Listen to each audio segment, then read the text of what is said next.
I don't want to see anybody reacting with surprise to this. If you are reacting with surprise to this, and you are any sort of commentator online who has ever talked about the war, then that is a problem.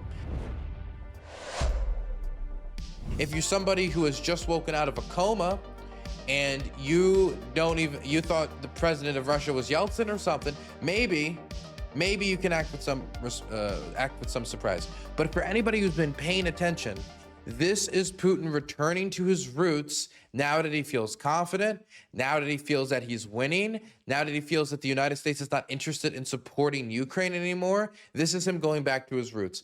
In this clip, and you can go watch the original or you can watch the version RT reposted, this is Putin saying, and I quote, "I consider the Russian and Ukrainian people to be one people. In that sense, all Ukraine, all of Ukraine, where I am right now in Kiev, all Ukraine is ours." I saw people reacting with surprise to this. I saw some people like, "Oh, that's not going to be good for negotiations." Yeah, no shit, numbnuts. But this is Putin. He's not good for negotiations. His position is not good for compromise because his position is uncompromising in his pursuit of that goal, irrespective of any temporary pause in the fighting, has been unchanged. And when given the chance to speak to an American audience in the West, when on Tucker Carlson's program, he did not talk about what? Oh, NATO expansionism is our biggest threat in the world of all time. He gave his weird political allegories of how Poland started World War II and then basically made a long Reddit tier rant about Ukraine's history that claimed it as an extension of Russia. And if you go back to the start of the war, he released essays months leading up to the war and made a speech the day of the invasion where, besides referencing J.K. Rowling and like a bunch of, weird little shout outs to the American culture war to try to win their side on this, he made a long, extensive speech essentially claiming Ukraine as an extension of Russia or not, or not a thing at all. It's either Ukraine only exists as part of Russia, as an extension of Russia, or it doesn't exist at all. This is him returning to what he wrote. This is him returning to his essays. This is him returning to what he genuinely believes. That irrespective of whether or not Kiev right now is within Russia's hands, irrespective of whether or not Odessa has been conquered, all of Ukraine is Russia. All of Ukraine belongs to Russia. And so when we talk about further security guarantees for Ukraine, this needs to be taken into consideration because many people talk about ending this war as if what they want to do is turn off their TV and stop thinking about it, not actually bringing a long-term solution. If all you did was get the Ukrainians and the Russians to say, "Okay, we'll stop shooting right now," and you say, "Great, that's peace," and you walk away, I mean, the Ukrainians shooting back was a disincentive from invading in 2022. That's still going to be a disincentive in 2028. But that doesn't necessarily mean it's going to stop him. You need security guarantees in place. And what has currently been offered by the Trump administration is, hey, we'll trade. Hey, we'll put American bases in Kiev. Wait, no, it's not American bases in Kiev. In fact, it's not American soldiers in Kiev. It's not American anything in Kiev besides American businesses. And when Boeing got bombed in Kiev a few days ago, it barely got a peep out of the Trump administration. When an American citizen died in the bombing, an American civilian volunteer died 2 days ago, the State Department said 30 seconds, made a 30-second comment. And it wasn't because they wanted to. It was because a journalist brought it up. And they said, "Yeah, it's sad they died." And that's it. And that right there is what Trump says is going to stop the Russians from invading again. By having American businesses in Ukraine and America making money off of Ukraine, that's going to be the disincentive to invade again. While this guy is saying that Ukraine has to exist as an extension of Russia or not exist at all because it must be part of Russia. So what's going to be more powerful? Walmart in Kiev or Putin's view of history being steadfast that Ukraine belongs to Russia?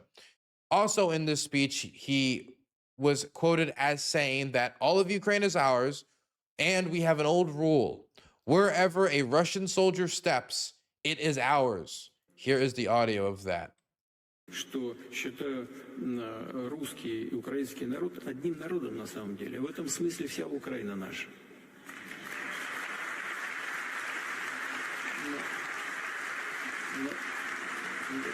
Но, знаете, у нас есть такая старинная, ну, это не поговорка, не притча, а старинное правило. Там, где ступает нога русского солдата, то наша. Я уже... This is what Trump has to get to come and negotiate a reasonable deal. And this is why everyone in the know knows that Putin is not going to come and negotiate a reasonable deal unless he is made to, and there's no other option, that he is cornered. Like when he had to make the let's just say uncouth decision to basically leave Assad out to dry because he didn't have the resources for it. If he doesn't have the resources to continue the war, then he won't continue the war. If he does, then he will. It's as simple as that. And mind you, as we've waited 150 days for Trump to do anything, for him to bring about this 24-hour peace, what have we gotten in the meantime? Well, the Russian economy slowed down. Russia is on the brink of recession, says economy minister. Which economy minister? Is this the Finnish economy minister? Is this the Estonian one? Is this the French one? Is this the American one? No, it's the Russian economy minister. Russia is on the verge of recession, its economy minister said on Thursday. The first public admission that the country's war economy is starting to cool 3 years after President Vladimir Putin ordered the full-scale invasion of Ukraine.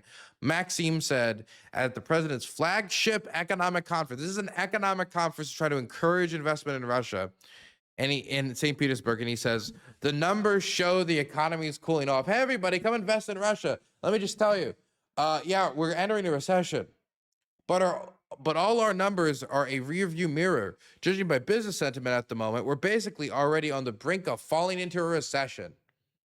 And he said this at Russia's flagship economic conference. Hey, everybody, come invest in Russia. We're entering a recession. We're entering a recession.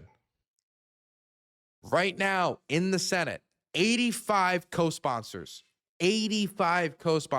have signed on to legislation that would apply secondary sanctions on Russian energy exports, that would apply sanctions on the Russians, that would actually be quite strong, that would legitimately have an impact, and would make countries like China and India have to make tough decisions about continuing to buy cheap Russian energy exports if they wanted to continue to access the United States markets.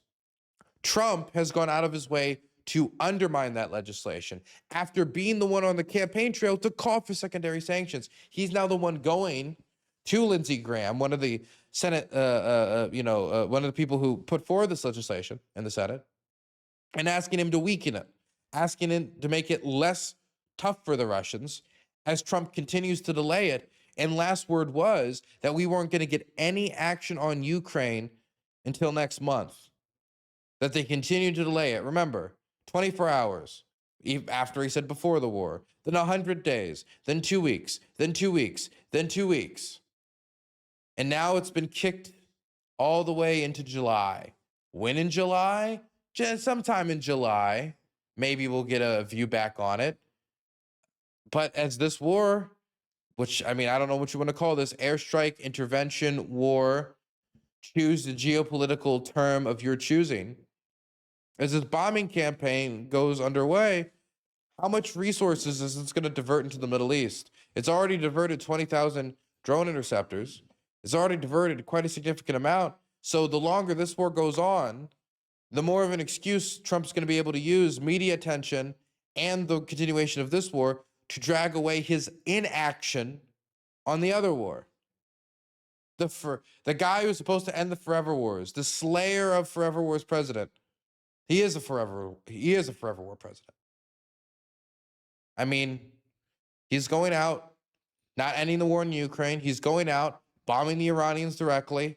He's going out, using tons of munitions against the Houthis. Where is the deal making that brings peace? I haven't seen it. Look under your couch cushions. Look under the bed. Somebody please find me the art of the deal.